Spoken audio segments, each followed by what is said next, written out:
de sacar a la gente de Egipto, y que el evangelista me dijo cuál era mi trabajo, ¿verdad? Que era sacar del mundo a la gente para llevarlos al desierto, y que el maestro tenía que sacarlos del desierto para prepararlos para el rapto, ¿verdad?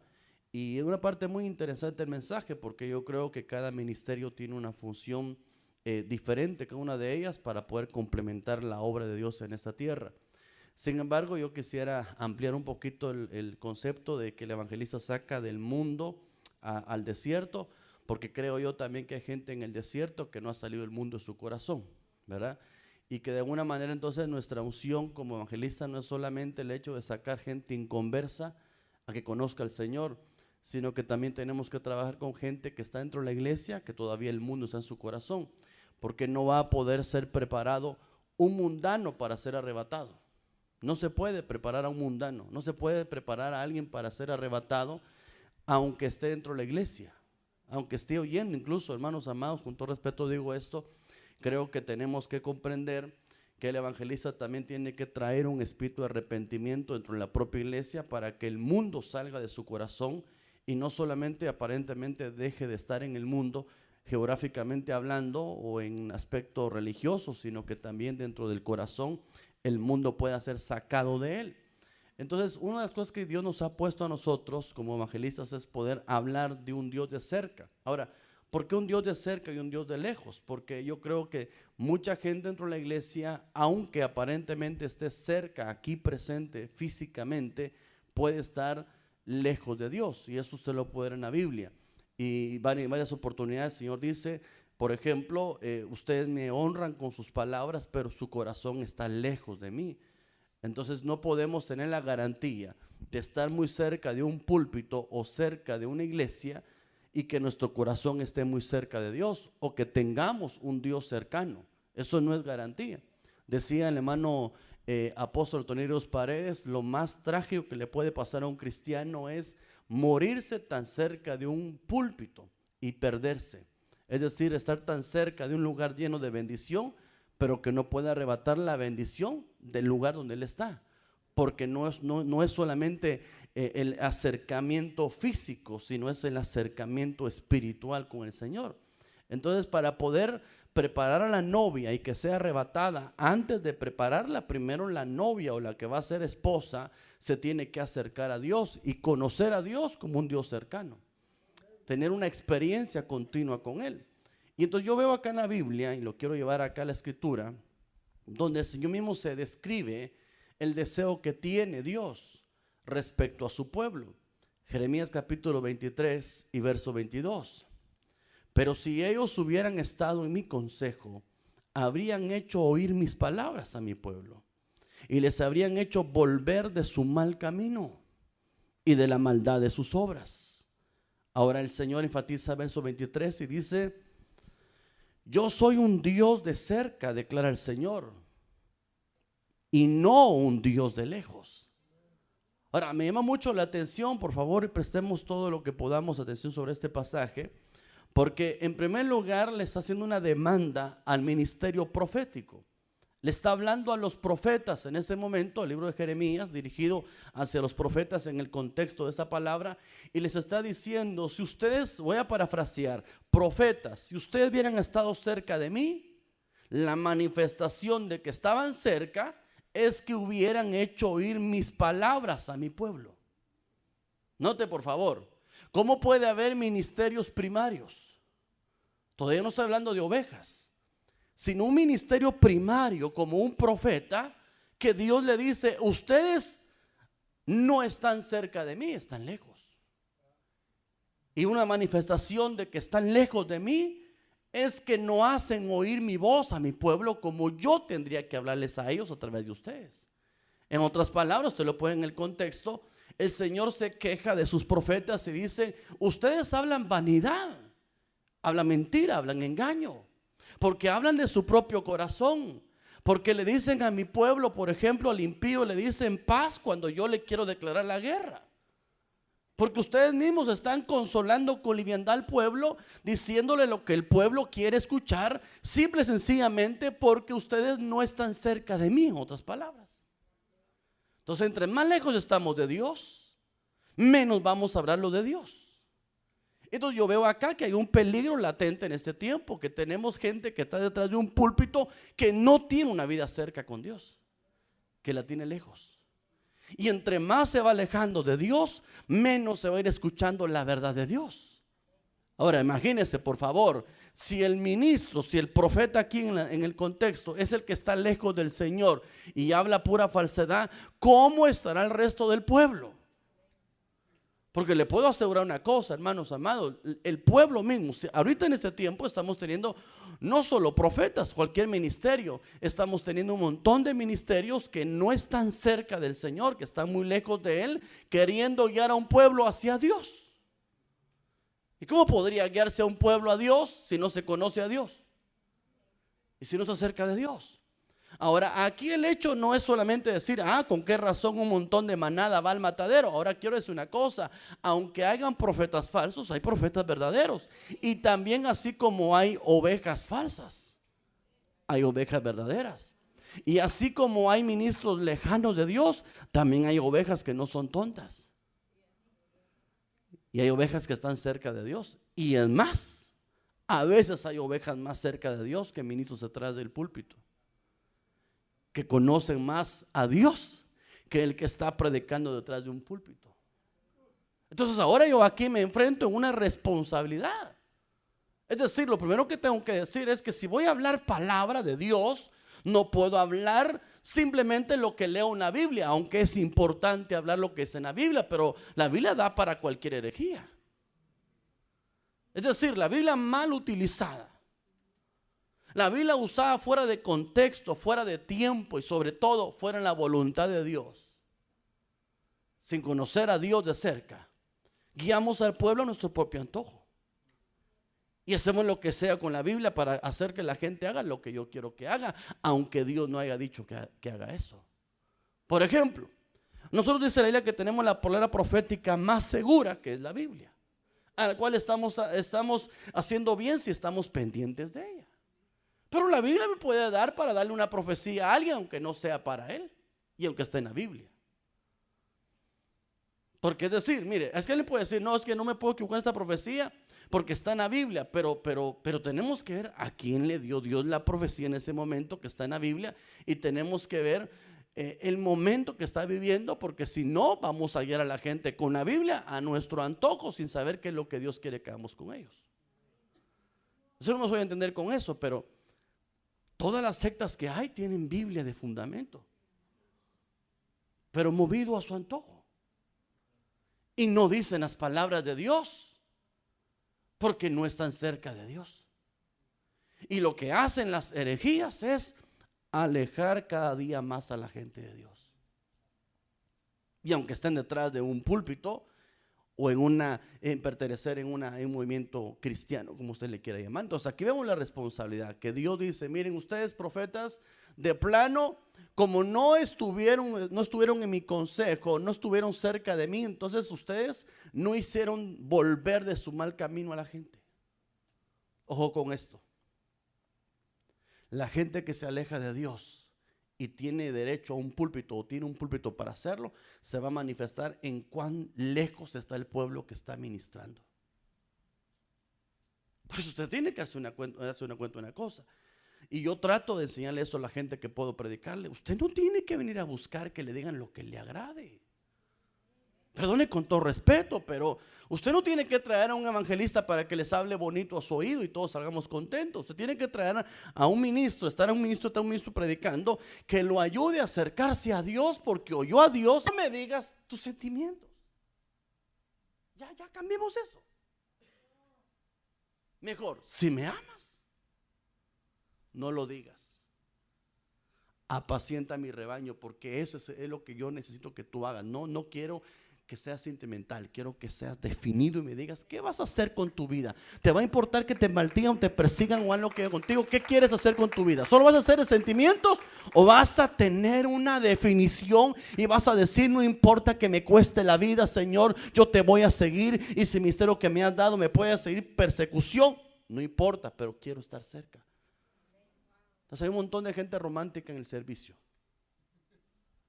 Te sirvo mientras sienta yo bonito. Pero qué bonito va a sentir a veces uno en la iglesia cuando hay dificultades y el amor dice que es sufrido. No el sentimiento, el amor. Dios. Se acaba de convertir Saulo y su bienvenida es: así dice el Señor, te voy a enseñar lo que tienes que sufrir por causa mía. No, en la iglesia ahora es: bienvenido a esta iglesia que te ama, en el nombre de Cristo. Hebreos capítulo 7 y verso 19. Pues la ley nada hizo perfecto, y se introdujo una mejor esperanza, mediante la cual nos acercamos a Dios. Diga conmigo: el cambio de la ley fue para acercarnos. Quiere decir que la ley no acercaba a la gente a Dios, porque es el primer beneficio de que hayan quitado la ley. Porque dice que ahora mediante cual nos acercamos a Dios, y por cuanto no fue sin juramento. Pues en verdad ellos llegaron a ser sacerdotes sin juramento, pero él por un juramento del que dijo: el Señor ha jurado y no cambiará, tú eres sacerdote para siempre. Oiga, cuando yo leo este versículo, yo le quiero explicar esto, hermano. No es el tema, pero como el hermano también dio un montón de cosas ayer en un solo mensaje, entonces yo también tengo derecho. Aleluya. Una cosa le quiero decir que no se le olvide: tenemos un mejor pacto, con mejores promesas. ¿Estamos de acuerdo en eso? ¿Qué hace la diferencia de que sea un mejor pacto? Le voy a decir para mí qué hace la diferencia. Es que en el antiguo pacto Dios podía descalificar a cualquier sacerdote. Ahí dice que él llamaba sacerdotes, pero no eran juramentados. Es decir, sacerdotes que podían ejercer como Elí y supuestamente tenían que heredar sus hijos sacerdocio, pero no heredaron, porque Dios no había jurado que el sacerdocio sería eterno. Es decir, me van a servir, pero ustedes es temporal. Todos los del Antiguo Testamento, con todo respeto, profetas, sacerdotes, fueron llamados temporalmente y condicionados. De tal manera que el Señor le dice, por ejemplo, a Saúl, que no le había jurado nada, le dice a Saúl: dice el Señor, le dijo el profeta, serás rey para Israel para siempre. Y Saúl dijo: gloria a Dios, aleluya. Y ahí, pero no leyó las letras pequeñas del contrato. Solo se emocionó. Pero más adelante él le desobedece una orden del profeta, que era una orden de Dios, y el Señor le vuelve a hablar por el profeta y le dice: yo había dicho que ibas a ser rey para Israel para siempre, pero yo tal cosa jamás haga. Pero no, Dios no se puede arrepentir. ¿Y por qué se retractó?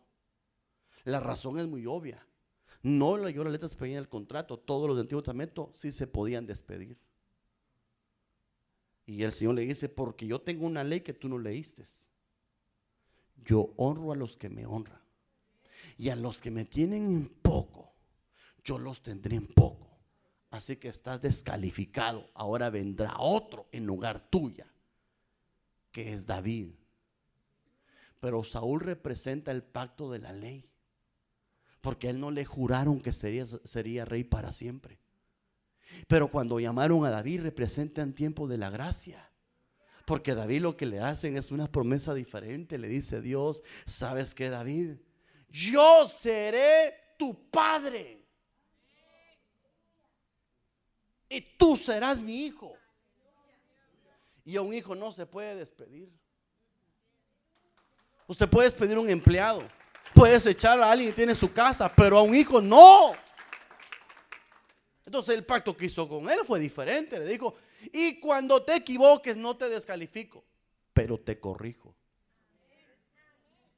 Mire por favor qué lindo esto, que tiene que ver con este versículo. Entonces en el Antiguo Testamento todos eran reemplazables, pero ahora en este pacto viene Jesús como nuestro sumo sacerdote y se hace cargo del nuevo gobierno de Dios. Y ahora se llama el gobierno de la gracia. Y ahora viene Dios y dice en Hebreos, a través del apóstol Pablo, imagino, viene Dios y dice: ahora ustedes no serán sacerdotes como aquellos, sino este es un nuevo orden de sacerdotes. De tal manera que en este juro que yo no me voy a arrepentir de haberlos llamado a ustedes. Prometo que yo de hoy en adelante en este pacto, aunque ustedes se porten mal, pero son mis hijos, los voy a corregir, pero no los voy a desechar, porque ahora he hecho un juramento en el cual ustedes me van a pertenecer siempre y estarán siempre conmigo. Entonces el asunto de acá es que lo que decía nuestro hermano ayer, el asunto es de paternidad, no de religión, es de relación con un padre.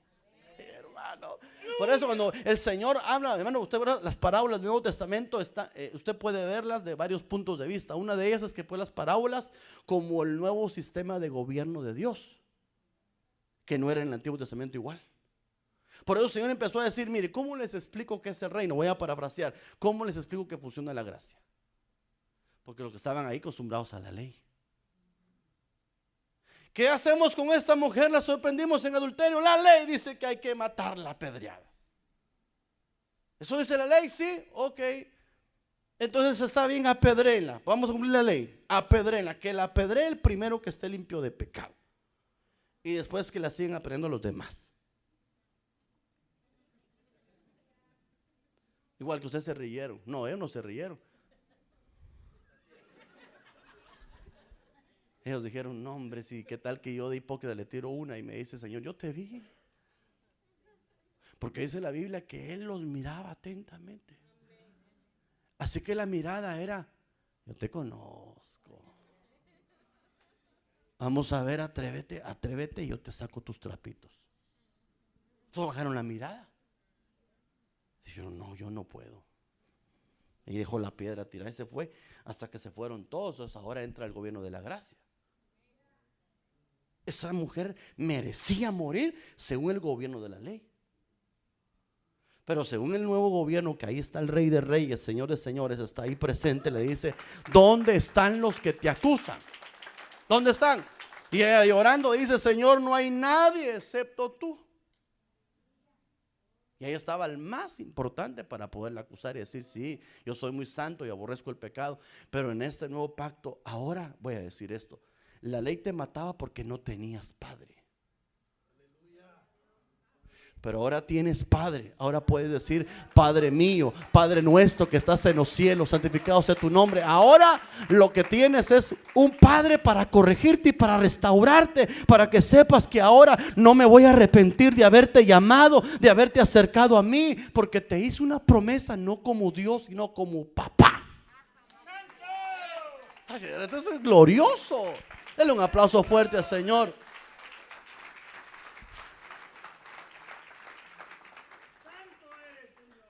Entonces, ¿cuál es el asunto de que Dios quiso acercarnos con el nuevo pacto? El asunto es que la religión no da paternidad.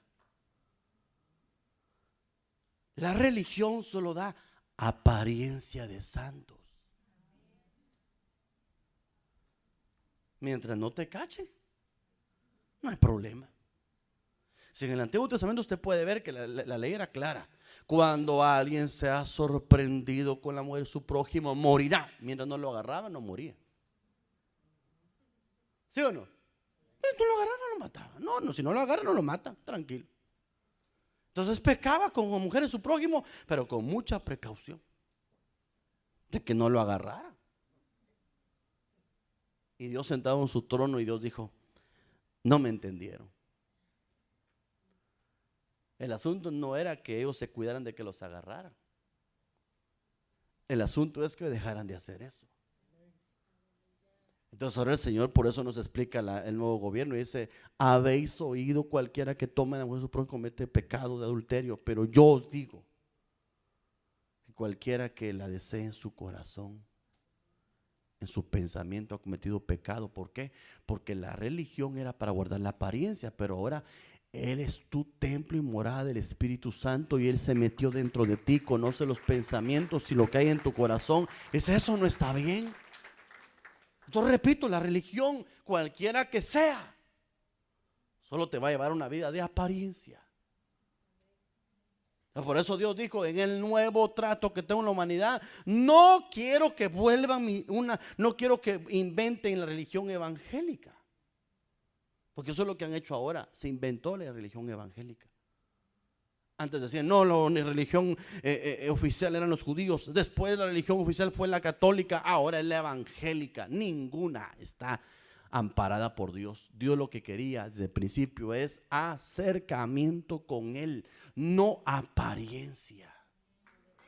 Es acercamiento con Él.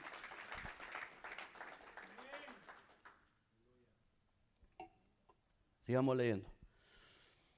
Mire pues, mire dónde empieza el acercamiento con Dios. Eso es todo lo que tenemos que comprender esta noche. Hebreos capítulo 7, verso 25.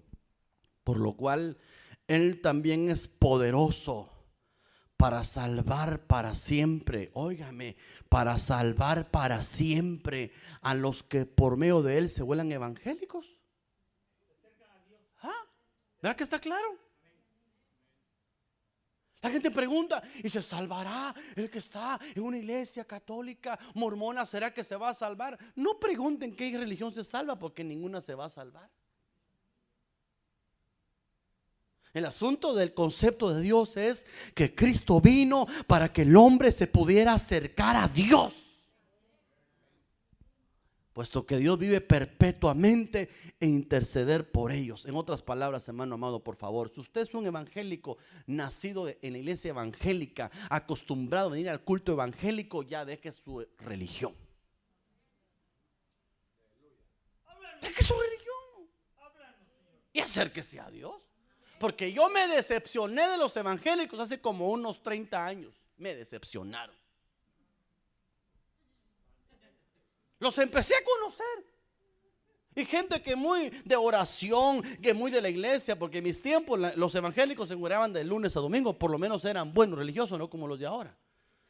Pero era de lunes a domingo ahí.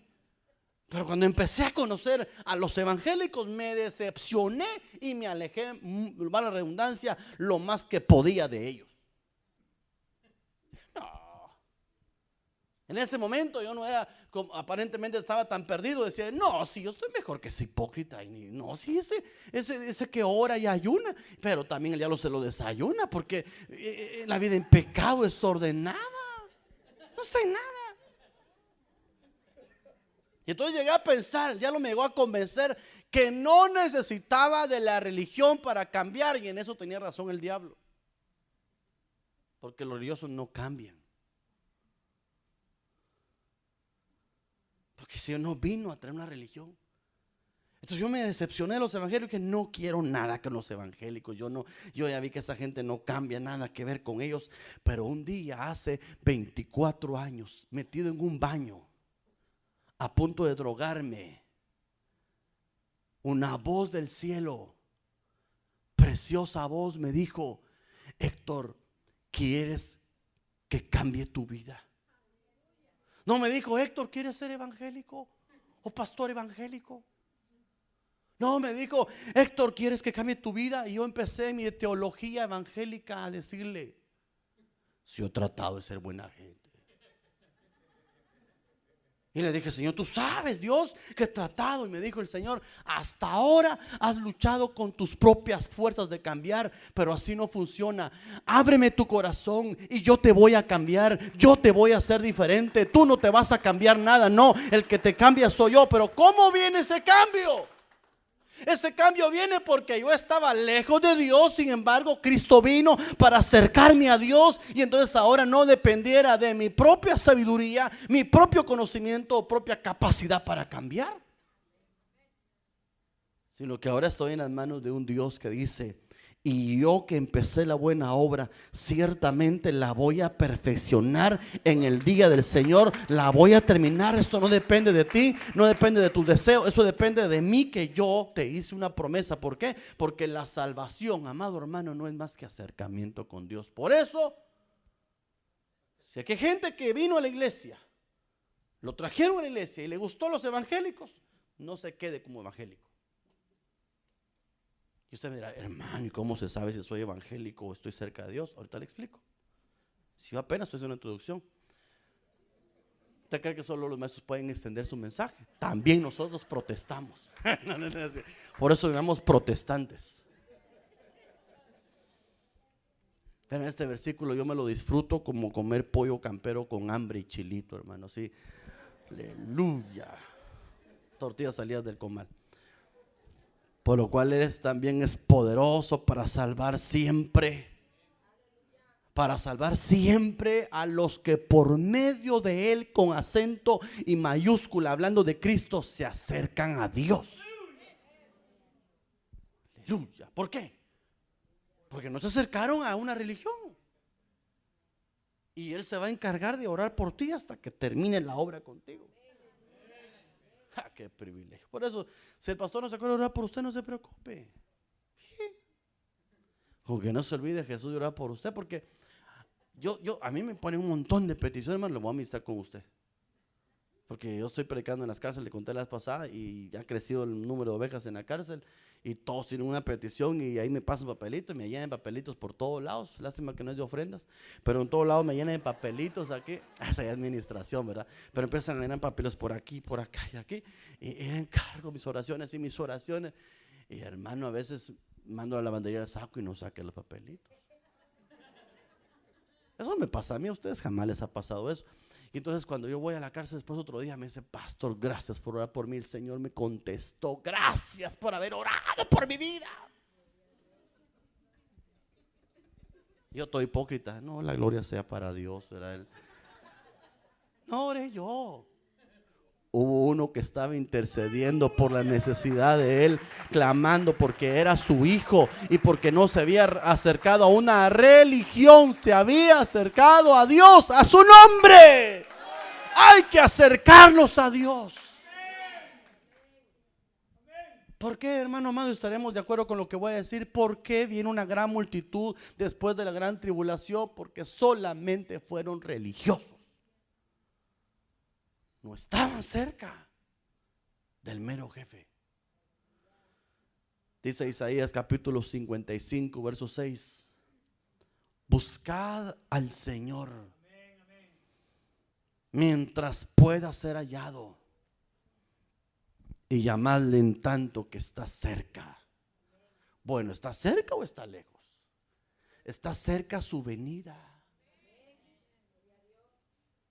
Ahora mire lo que dice el Señor. No lo dice el predicador pelirrojo, lo dice el Señor. Abandone el impío su camino y el hombre inicuo sus pensamientos, y vuélvase al Señor, que tendrá de él compasión, al Dios nuestro, que será amplio. Esa palabra, hermano, a mí me llaman poderosamente la atención. Amplio.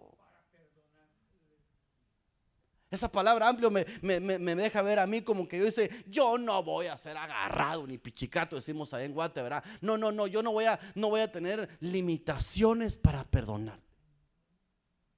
No, aquí voy a estar. Yo antes me enseñaron los evangélicos que Dios estaba con un garrote en la mano, solo esperándome que me acercara para darme una. Mi abuelita, que el Señor la tiene en su presencia, fue evangélica. Espero que ella se haya acercado a Dios al final. Pero mi abuelita, evangélica de Hueso Colorado, me decía: vas a ver que Dios te va a agarrar así, te va a tratar tu alma, porque sos un malcriado, porque no querés nada con Dios. Dios te va a tratar y vas a ver. Él, el que ama, lo azota, y a vos te azota y te ama por eso, y te vas a ver que te va a azotar. Y esperando, hermano, esperando el garrotazo, porque así me enseñaron. Y cuando de repente me pasaba algo mal, ya empezó, ya me está sonando. Si Dios hubiera querido asustarme, vale, por miedo, hermano, no le hubiera costado ni siquiera un día de convencerme. Si hubiera sido cuestión de querer meterme en miedo para que me acercara a él. Pero lo que pasa es que los evangélicos me predicaron mal el mensaje. Lo que me tenía que decir mi abuelita es: mirad, hijo, Dios te ama con amor eterno, y está dispuesto a perdonarte cualquiera que sea tu pecado. No importa qué es lo que te aleje de Dios, no importa lo que hiciste incluso, no importa lo que hayas pensado, no importa lo que tengas en tu corazón. Así te ama Dios, y lo que quiere es que te acerques a Él, y Él te va a estar esperando y va a ser amplio para poderte perdonar. Él va a ser suficiente para decirte: no importa lo que hiciste, te voy a perdonar, te voy a rescatar, te voy a limpiar. ¿Por qué? Porque es mi papá, es mi padre, y estaba buscando un acercamiento conmigo, no por miedo, sino por la necesidad. Pero cuando yo me acerco a Dios, como resultado de que Dios es amplio en perdonarme, voy a poder dejar mi camino de impío. En cambio hay otros que dicen: no, cuando deje la otra mujer que tengo y aquel desorden, que el dinero mal habido que tengo por ahí, cuando lave mi pisto que tengo mal habido, cuando lave lo que te estoy haciendo mal, me acercaré a Dios. ¿Cuál es esa fórmula? ¿Quién te la enseñó? ¿Cuándo tú vas a ordenar tu vida sin acercarte a Dios? Si medio te quieres enderezar y te vuelves a ir por otro lado otra vez. Es como los AA. Me voy a acercar a Dios dejando de tomar. Primero voy a reconocer que necesito ayuda. Soy alcohólico anónimo 24 horas del día. Cuando deje de tomar, me acerco a Dios. Y ahora fuma. Y parece chimenea. Y no hay FF. Entonces no deja de fumar.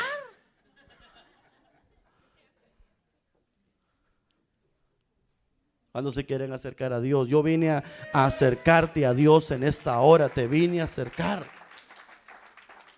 Ese es mi propósito esta noche. Santiago capítulo 4 y versículo 8. Acercaos a Dios. ¿Quién se acerca primero? Según el orden de la escritura en este pasaje, ¿quién se acerca primero? Acercaos a Dios y Él se acercará a vosotros. Limpiad vuestras manos, pecadores, y vosotros de doble ánimo purificad vuestros corazones. En otras palabras, hay gente que le dice a Dios: si tú quieres, acércate a mí. Y dice Dios: no, así no funcionan las cosas. Si tú quieres, acércate por lo menos un paso al frente. Y cuando yo mire tu intención de acercarte a mí, corro a tus brazos para recibirte. Porque la parábola del hijo pródigo, no usted me dejará mentir, dice la Biblia que todos los días tenía unas ganas el papá de ver al hijo, pero nunca lo fue a buscar. Todas las mañanas abría su ventana, que mi apóstol le bautizó esa ventana hace muchos años, la ventana de la esperanza. Abría esa ventana con esperanza de ver a su hijo. Y se la pasaba todo el día esperando cuando volverá mi muchachito. No vuelve. Y ahí estaban algunos chismosos que siempre hay, hermano. Hasta aquí también hay. Y llegaban con el Señor, le decían: Señor, tu hijo anda bebiendo unas cantinas de mala muerte, peligrosas. Tu hijo se está drogando. Y alguien por ahí queriendo manosear sus sentimientos. Deberías ir a buscarlo, lo van a matar. Pero el padre dijo: si yo lo voy a buscar y él no viene a mí, voy a tener un hijo consentido en la casa. Y yo no quiero un hijo consentido. Yo quiero un hijo arrepentido. Y dijo el padre, voy a parafrasear, pero está en el contexto: aunque lo extrañe tanto, aunque me haga falta tanto verlo aquí, no voy a pasar de la puerta de mi casa para ir a buscarlo hasta que un día yo abra la ventana y aunque sea de lejos, yo vea que él viene ahí. Y el día que eso pase, entonces sí me quito la gana de ir a recibirlo. Y eso fue lo que pasó cuando el hijo pródigo en la posilga dijo: me voy a levantar, yo sé que estoy mal, pero yo tengo un padre en los cielos, no tendría por qué estar aquí mendigando la comida que está tirada aquí en los cerdos. Yo tengo a alguien mejor que me ama. Yo sé que mi padre me puede perdonar. Yo sé que él es amplio para perdonar. Yo sé que él puede hacer algo conmigo. Así que me levantaré y le voy a decir: he pecado contra ti. Ni siquiera siquiera le dio tiempo a hablar. Únicamente el padre vio la intención de acercarse, y cuando lo vio todavía de lejos, pero venía a su encuentro, dijo: no puedo aguantar más, no puedo esperar que llegue hasta aquí. Porque imagínese si Dios esperara que llegáramos hasta Él, si Él está en su trono. Cuando llegamos, nos pasáramos todo el tiempo tratando de sentir a Dios, pero yo le puedo asegurar que Dios está aquí. Vino por nosotros. Usted todavía no puede llegar hasta donde está Él. Conoce el camino que es Cristo, sabe cómo llegar, pero no puede llegar hasta Él. Entonces dice Dios: yo no puedes estar aquí, pero un día vas a estar conmigo, vas a estar en mis moradas. Pero mientras eso pase, si yo veo tu intención de estar cerca de mí, cada vez que haga culto, cada vez que ores en tu casa, cada vez que tengas un tiempo para mí, yo te prometo que cuando te mire tu intención de acercarse a mí, yo me voy a acercar a ti. Bienaventurado el pueblo que entiende que Dios no está lejos porque Él quiere estar lejos. Dios está lejos porque nosotros estamos lejos de Él. No se trata de decirle: Señor, acércate a mí. Se trata de decir: me voy a acercar a ti. La zarza que se le apareció a Moisés estaba ahí. La zarza no caminó. Él vio de lejos la zarza y dijo: me parece una cosa rara eso. La zarza no se apaga. Yo nunca he visto una llama que no se apaga. Al contrario, esa se fortalece y permanece ahí viva. Y dijo: me voy a acercar. Y cuando él se acercó, le dijo: quítate la sandalias. Cuando se acercó, ahora lo está limpiando. Ahora le dice: quítate los calzados que tienes, porque vienes del mundo, vienes de Egipto, pero ahora yo te voy a permitir acercarte a mí. Así que te voy a limpiar, te voy a quitar tus malas costumbres, te voy a purificar. ¿Por qué? Porque antes eras un pecador. Entonces solamente Dios está esperando la primera intención de nosotros. Yo quiero decirle, hermano, con todo mi corazón, yo sé que hay gente que conoce a Dios, sé que hay mucha gente que sabe conocer la presencia del Señor, pero le aseguro que hay mucha gente que lo que menos viene a buscar a la iglesia es a Dios. Y usted dirá: eso no es posible, hermano. ¿Cómo que no va a ser posible? Sí es posible. Mire cuánta gente se quiere hacer la loca en la hora del culto. Mire cuánta gente no tiene privilegio y se inventa qué hacer para no estar participando del culto. Hay miles de pretextos para matar el tiempo mientras hay culto, porque están presentes aquí, pero no están cerca de aquí. Y tendríamos que cambiar ya la actitud de nuestro corazón y decir: desde que salimos en la casa, yo me alegré con los que decía: a la casa de Jehová iremos para ir a cobrarle a aquel que me debe, que me pague yo una vez.